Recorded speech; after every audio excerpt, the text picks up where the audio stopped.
গুজরাতের সোমনাথ মন্দিরে পুনর্নির্মাণের ৭৫ বছর পূর্তি উৎসবে যোগ দিয়ে রোড শো প্রধানমন্ত্রী নরেন্দ্র মোদীর।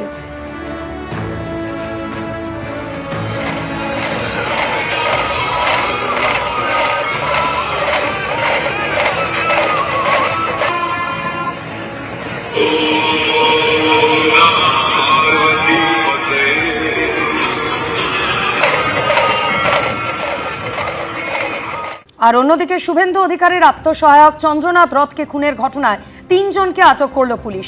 কোথা থেকে কিভাবে তাদের হদিশ পেল পুলিশ, কি তাদের পরিচয়, আরো বিস্তারিত আমাদের জানাবেন প্রতিনিধি ময়ূক ঠাকুর চক্রবর্তী আমাদের সঙ্গে রয়েছেন। ময়ূক, দেখো, গতকাল রাতে বেশ কয়েকজনকে ভবানী ভবনে নিয়ে আসা হয়েছে। তার মধ্যে ৩ জনকে ভবানী ভবনের যারা গোয়েন্দা স্পেশাল ইনভেস্টিগেশন টিমের তারা জিজ্ঞাসাবাদ করছেন। এরা ৩ জনই ভিন রাজ্যের এবং এই ৩ জনের মধ্যে একজন হচ্ছে শার্প শুটার, আর একজন হচ্ছেন যিনি টোল প্লাজাতে ইউপিআই তে পেমেন্ট করেছিলেন, এবং আর একজন ব্যক্তি যিনি প্ল্যানিং এ ছিলেন বলেই পুলিশ আধিকারিকরা মনে করছেন।